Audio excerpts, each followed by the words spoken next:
This is the Book Deal Podcast, where you will discover the inspiring stories behind your favourite books.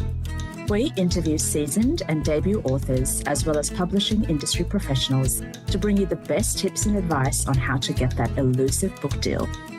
So no matter what stage of writing you're at, we've got you covered. I'm Tina Strachan. I'm Madeleine Cleary. And I'm Natasha Rai. And join us as we pull back the curtain of published authors. One deal at a time. The Book Deal Podcast acknowledges the traditional owners of the land and waters which it's recorded on, and pays respect to their elders past, present and emerging. Hello, ladies. Hello. Hello. Good morning. Everyone's looking beautiful with our new portrait lighting that we've thank you discovered for on showing Zoom. me that little trick. So I'm so curious because it's been a month already. I don't know how, but it has. What have you been up to, Tina? What's your update? What have you been doing? Yes, lots of writing. I think last time I chatted about the manuscript that I was working on that was really intense and just really took a lot of my brain space and a lot of my my nervous system energy as well. So I've actually tried to sort of pare back a little bit from that and have a little bit of a break. So I've just spent this last week not in that writing headspace, and which has been really good, but it's also allowed me to catch up on a few things that I've sort of had put to the side as well because I couldn't get my brain out of that. So a lot of the author admin, which we talk about a lot, and so that's been nice. I did a kids workshop actually at a beautiful bookstore up in Palmwoods, which is on the Sunshine Coast here in Queensland, at the Little Book Nook it's called, and Kay, the wonderful owner there, that the little shop is great. It's just a kids bookstore, features lots of local authors, and it's in such a beautiful space with like a little cafe around it, and it was so nice. It was such a beautiful day, and just all you could smell was like people's bacon and eggs coming past, and we just sat there and had a nice little writing workshop, created our own little zoo stories, and then we did some fun craft afterwards. So that was really beautiful, and it was lovely to go up there and visit the store because I hadn't been yet. So that was fun. And yeah, so I've also been preparing for a few other workshops coming up, and I will be also helping out in a couple of weeks with Bethany Loveridge's book launch. So getting my head into that space as well. So her new book, Josie Mack, will be out in a few weeks. And so that's going to be really fun at the Quick Brown Fox as well up in Brisbane.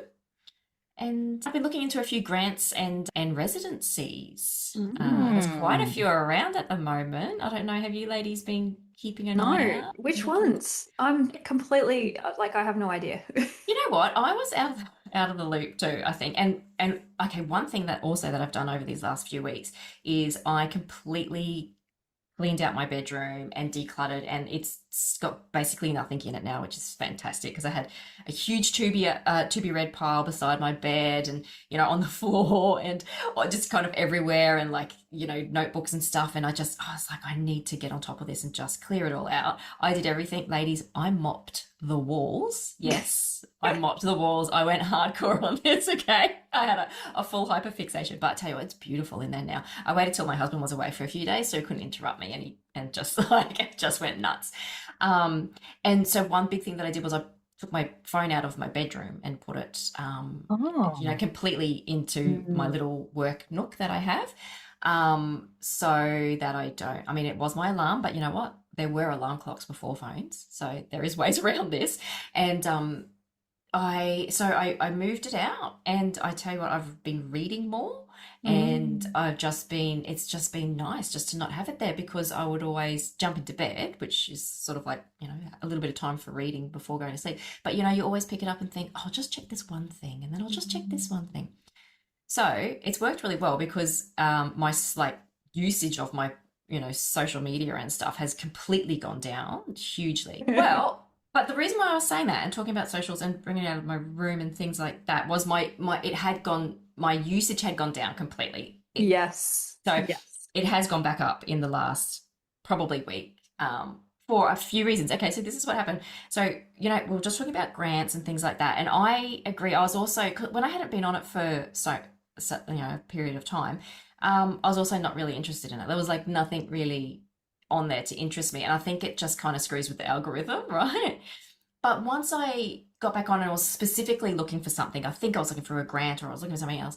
And once I did that, it just like repopulated my algorithm again with like all these things that was happening around me. And as much as, you hate, the Insta and the spending the time on it, I find that now it is really good for finding out about all these other things that I just really wasn't finding out about before.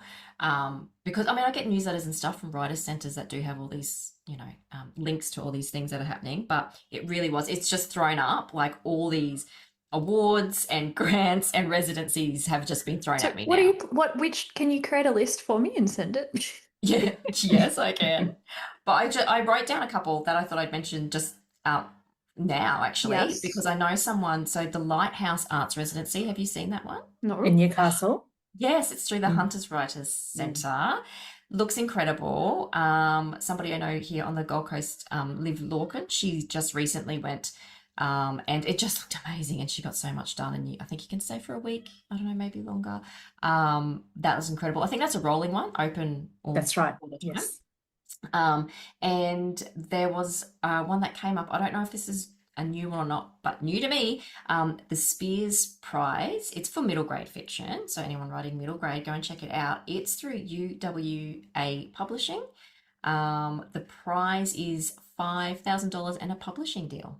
Amazing. So yeah, so have a look at that. I think it closes at the end of this month or maybe next month. So go and check it out for those of you who are writing middle grade, because that's an amazing prize. Thanks, Tina. It's okay. That was a bit all over the shop, but anyway, that's where we're at. And I will make you a list of all these amazing opportunities that are flooding me now. How about you, Mads? What have you been up to? Two things. I want to tell two stories. So Yes. yesterday I finished the rewrite of my book 2. Yay. Amazing. Congratulations. How does that feel? Oh, it felt so good. And I finished at 4:30 on a Friday. So it was just excellent. Just really What did you do to celebrate? Well, I went out to dinner with my parents and I saw Devil Wears Prada 2 with Mum. Perfect. Which was great. So we had margaritas and it was fantastic.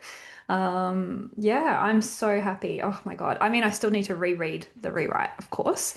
And I need to compile all the notes that I've left to myself in various locations that are really all very crucial for the story. And I need to follow up on when I go and do the rewrite. But yeah, I'll do that. But yeah, it's taken me a long time, like over 2.5 months. So yeah, I really want to hear from Tash because she's rewritten her manuscript in like 2 weeks, the same amount of words. So I just really want to know her how she did that.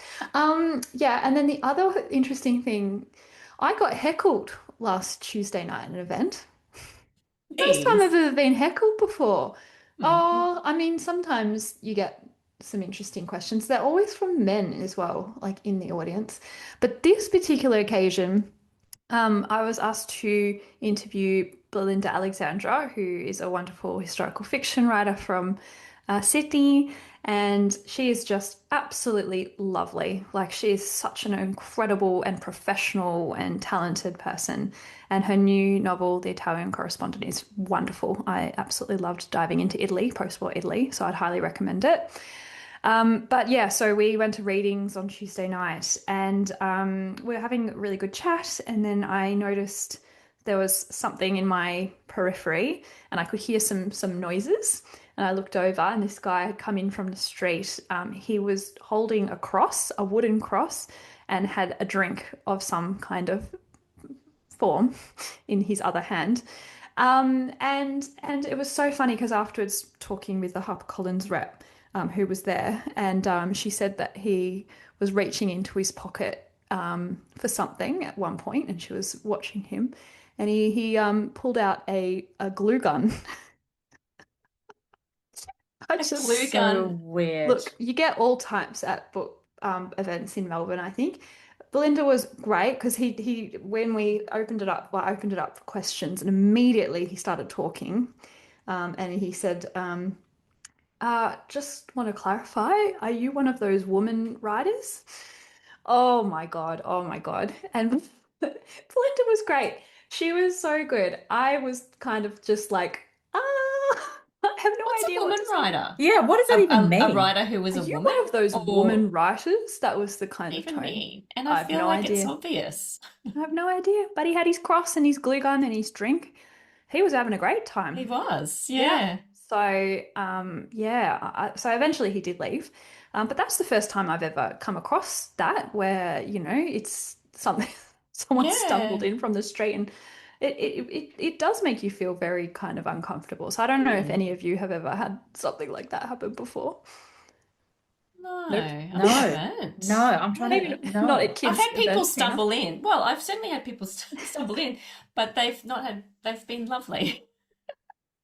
Had surprise hugs and things along those lines, but like, no, they've always been. Readings were great. The staff there, they kind of had a chat with him. Didn't tell him to leave, just to be respectful. And he eventually moved on very grumpily. But other than that, it was a lovely chat. And I feel like I learnt a lot from Belinda and how she handled herself. Like, she's been in the industry for 24 years. She's probably seen everything, I would say. And she just took it in her stride, was very calm, very considerate. She's had a very interesting life. She can manage people, so I think I'm gonna learn a lesson from that. Mm. Gosh, how weird. That's never happened to me, but I know I've scared a couple of people. Really? Yes. Last year I was doing this event at oh my God, I can't believe I did this. I was at Parramatta Library and I was doing an event with Zahid Gamiljan, and we were talking about our books, and there were these two young girls leaving. They were trying to be quiet because we were in this like the middle of the library. And I don't know, I just got a mischievous, impish spirit in me, and I just yelled out sex as they were walking past, and they were so embarrassed. I don't know why I did it. So I don't know. Because you're cheeky, that's why. Oh my gosh, Tash, you're so funny.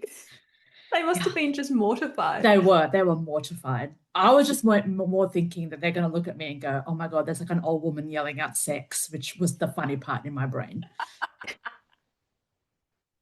Well, as long as you found it amusing, Tash. I did. Now, so Tash, also in the last month, we caught up in real Yes. life, which was Yes, really we did lovely. catch up in their life. In real life without Tina. Sorry, Tina, we missed you. Down in Frankston, which I'd never really been to in my life, living in Melbourne, which is very funny. There's lots of places I've never been to in Melbourne. I've driven past it and driven through it.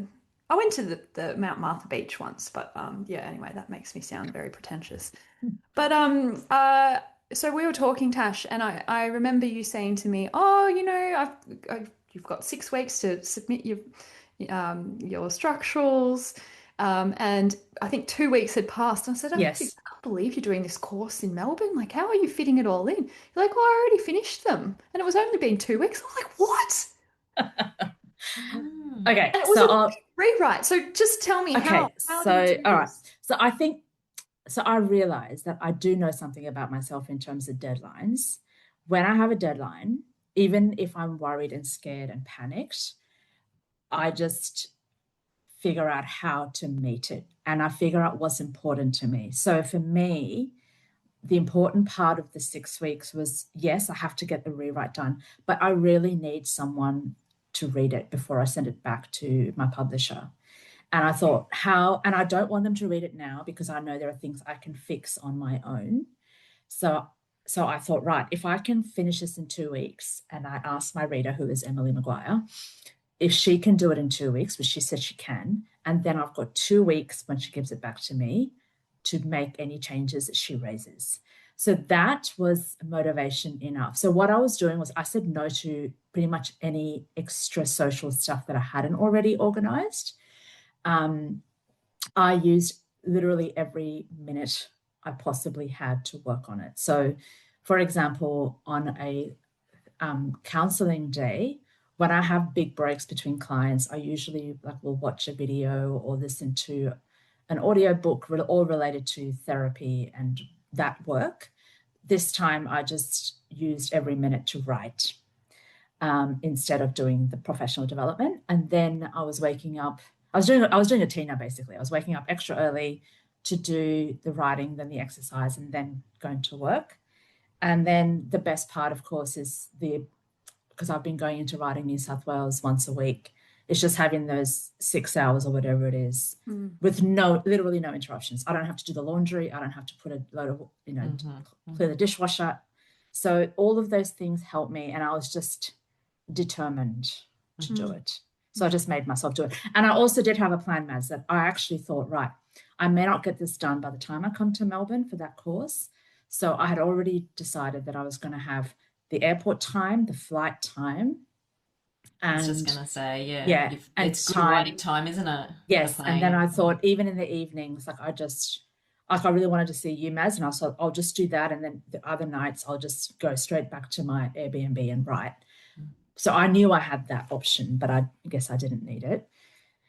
And that's what kept me going. And that's how I did it. Yeah. It was hard. It's big motivation knowing that Emily Maguire has agreed to read your Well, obviously she's an amazing writer, but I just really trust her feedback, because she'll just tell me things that I can do something about. Like, I love her questions, and it's exactly what I thought would happen. So I got back on Wednesday after I saw you, and then we met up on the Friday, and she broke it down for me. And since then, I've been working on it, and I just finished in terms of her feedback. So now I've got one more week to read the whole thing and send it back, and that's my deadline. That's amazing. Oh, yes.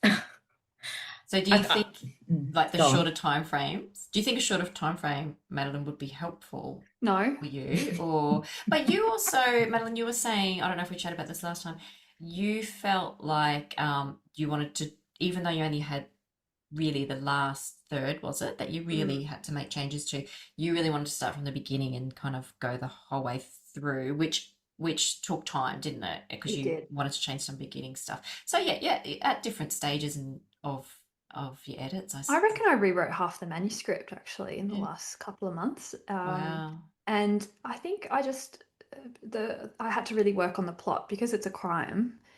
Their threads were uneven, and I think the structure was a little bit uneven, and so I had to really think through, that. So a lot of the time I think I've used in the last few months has been thinking. And even for me, like I was listening, who was it? I think I went to see Benjamin Stevenson and Dervla McTiernan at Melbourne Writers Festival last weekend, and they said that, I think it was Dervla, that she always really likes to know what the ending is, and she has to think through what the ending is when she's writing. She's not necessarily a plotter, and that's quite different from a lot of crime writers.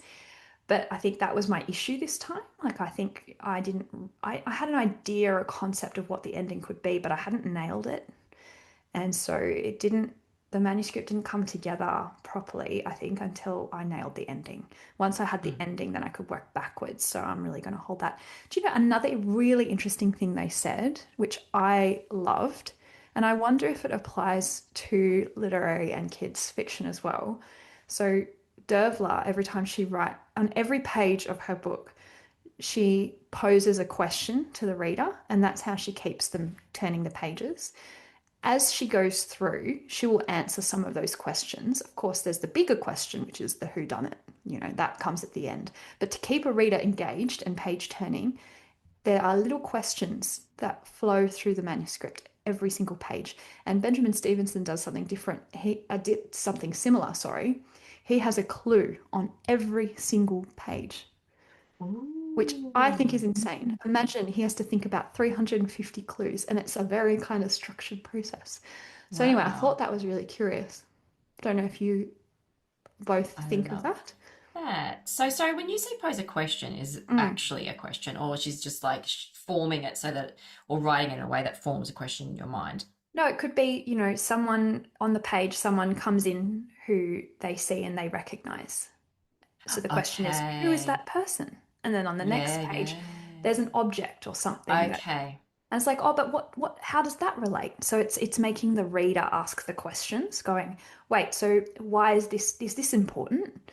and then they get answered along the way. Does that make sense? Yeah, like all like many, many tiny little cliffhangers along the way. Like, Correct. That's kind what of it like, is. oh, hang on, I want more.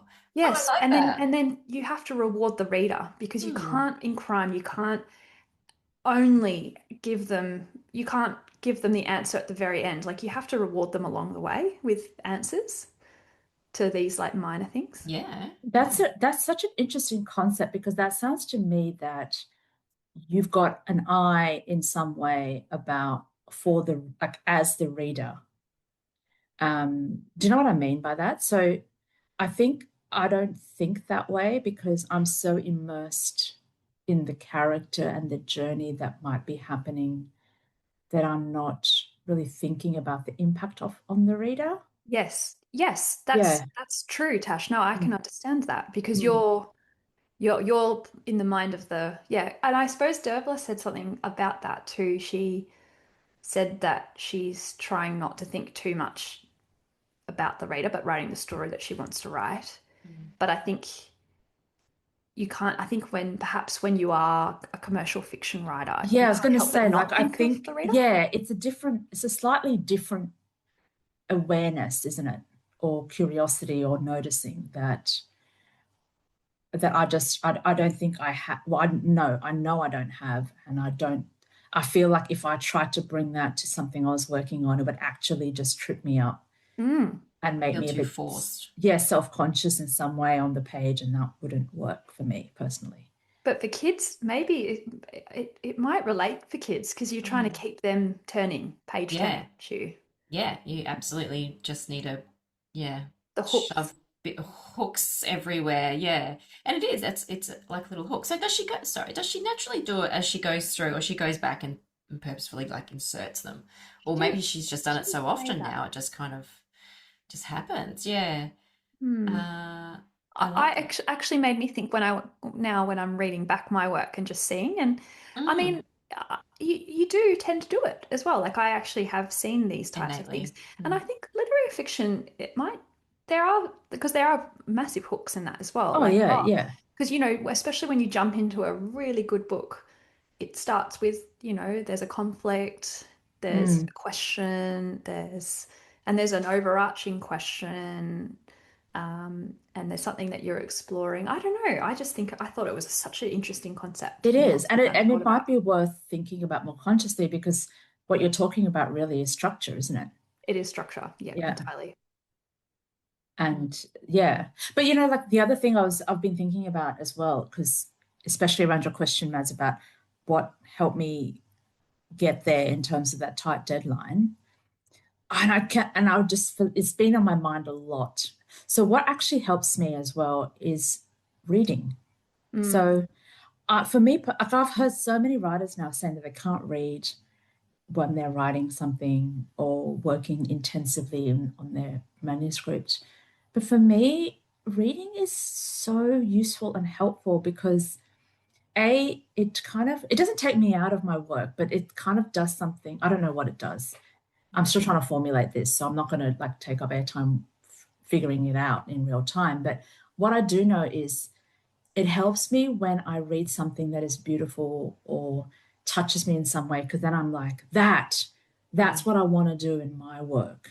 So obviously not copying what this person's done, but the impact of it. And then going, well, how did they do it? How would I be able to do that with what I'm working on? I find that really helpful and really useful. And as almost like not a goal, but like I don't know, what's the thing where you're an aspiration? Mm. Something to I aspire agree. to. I agree. I've never had any issues with reading while writing new words. Mm. Um, I maybe tend to avoid historical fiction, perhaps, though, as a genre, particularly where, there might be a crime or it's set in a similar era, just because I don't want that to feed into my work. Like, I want mine to be completely original. Um, but that's okay, because I can read anything, and I think particularly when you're reading really clean writing, that tends to have an impact for me when Mm. I'm writing. I make my writing a bit cleaner, Mm. and you can see the influence of it, particularly if you're writing something over a longer period of time. Like, if you're writing something over a year, I can see the influences of different things coming through in your writing style. I don't know if you've ever noticed that. That happened for me when I was writing The Butterfly Women, because it took me a year to write that manuscript. And I noticed the points where I was reading things that, yeah, it really influenced it, which is cool. Mhm. Yeah. And it's not copying. It's not. It's No, because also I was thinking about that concept of copying. Like, how can you though? That's Because you're reading someone who's come with a distinct voice and a distinct character. So unless you're writing something really, really similar, I don't see how you could copy. There is a book out at the moment which I have not read, and it is set in Melbourne 19th century about spiritualism and seances. I have not read that book. That, to me, I will read that book after I've finished with the manuscript that I'm writing on. And then I will go and read it and enjoy it probably. But I just, that's too close, if you know what I mean. Yeah. No, that makes sense. Yeah, there was some books that came out while I was writing Wild Zoo that were like had a lot of zoo influence in it, and I was like, I'm not going anywhere near that. As interested as I am to read them, I just didn't want to. And kind of luckily, because there was one, small inclusion in one of my books. I mean, there's only so much. You will probably find, Madeleine, when you read that spiritual book later, there probably is some topics maybe that you cross over with, and that will be fine because there's only, X amount of, I guess, sort of major topics that you have to include when you're talking, spiritual or particular themes. And for me being, zoos and wild animals. And yeah, these books, these other books that came up while I was writing Wilder Zoo, when I looked at them afterwards, I was like, oh, there was a few little kind of inclusions, I guess, that I had included in mine as well. And I just thought, thank goodness, because number one, I would have, well, if I thought it worked for the story, which it did when I was writing it, then what would I have done? I would have had to go back. If I'd already written it, I would have gone back and changed it. I would have taken it out, because I'd be like, oh, I don't want anyone to think that I've, copied or anything like that. But it works so well in there, and I want to keep it in. And, I don't know if it, I never ended up reading this particular part. I just know of it, that it was in there, and I was in this other book, and I just thought, well, I mean, it could be, it's very likely completely different, but I just, part of my book would have felt really forced, because I would have had to go in and really pull it out and find something else to put in, and when that was the thing that just worked naturally for my story. So I completely understand that it's a bit too close to home, isn't it? But I agree with both of you in the reading, and like what you were saying, Madeleine, especially really clean books and writing. And yeah, I almost reach for so if I'm reading a book while I'm writing and it's not the best ever, I will actually put that away for a bit and try and find one, because I feel like it's kind of infiltrating you, isn't it? Subconsciously, and whether it's good or bad, or styles. But yeah, if it's clean and it's smooth and it's hugely enjoyable to read, really well done, I think it just, and I kind of in a way want it to infiltrate me and my own writing. It kind of feels like a little bit of practice, a little bit of exercise, and sort of creating a bit of a writing practice. And did you say aspiration, Tash? It feels like, okay, this is where I want to take my writing to, and I think I think it's a real thing. So yeah, but I understand if people can't read while they're writing for whatever reason. But yeah, it's just something I've been really pondering, I guess, the last few weeks. So what are you two excited about? What's coming up that's exciting for you, or are you looking forward to? Handing in the manuscript, I suppose, to my publisher. That will be good. I am doing a workshop next Friday at my local library on how to pitch to a publisher, which will be really fun. So I did one earlier, probably last year actually, on 101 to the Australian publishing industry. And so this is like the continuation of that. So it's, okay, so you've got the manuscript. Fantastic. Yeah, what next? What do you do? I might get them to do a bit of like a this X meets Y, like get them to start thinking in that terms, like develop their elevator pitch, think of their comp titles. So yeah, that'll be really, really fun. I'm looking forward to that. What about you both, Tina? I am just on, I'll just come back to that point. But yeah, I'm excited because here on the Gold Coast, we have, we're a good hour or so away from Brisbane, which doesn't sound like a lot, but it is quite hard to get up there, and we've got train issues and stuff at the moment. And it's there's quite a few kid lit writers here on the Gold Coast, but we don't really have any venues for like really good launches and things down here. So it's hard to get everybody together.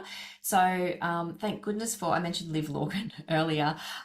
She's an incredible author and illustrator. And she, thank goodness, has been the one to take on creating a Gold Coast Kid Lit group. So if anyone is listening and they're from the Gold Coast and they are an author or an illustrator, check it out. I think you can find the group on Instagram now. And yeah, we finally had our first catch up yesterday, and so we're planning on many more and many more things to come. But it's so nice to just finally get everybody together. We all sort of kind of know of each other, but just getting everybody together has been quite difficult. So that's been really lovely. So looking forward to them, some more of them. But when we did catch up, someone was mentioning that when you were talking about X meets Y, Madeleine. Sort of comp titles as well. It's a similar thing, isn't it?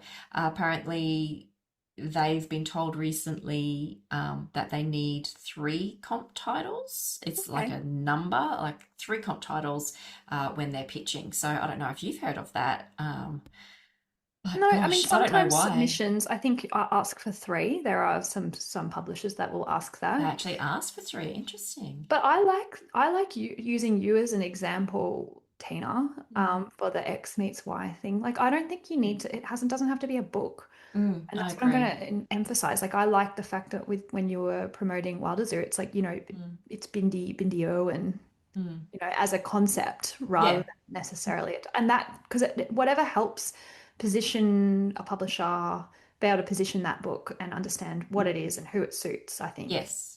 Agree. Yeah. It doesn't need to be a title. And also Amy Kaufman, remember, had really Yes. great advice on that. And if anyone is listening and wants some more advice, go back and listen to Amy's episode that we did. Yeah, hers is great. Oh, Amazing. What was it? Die Hard meets Home Alone meets The Martian. Yeah.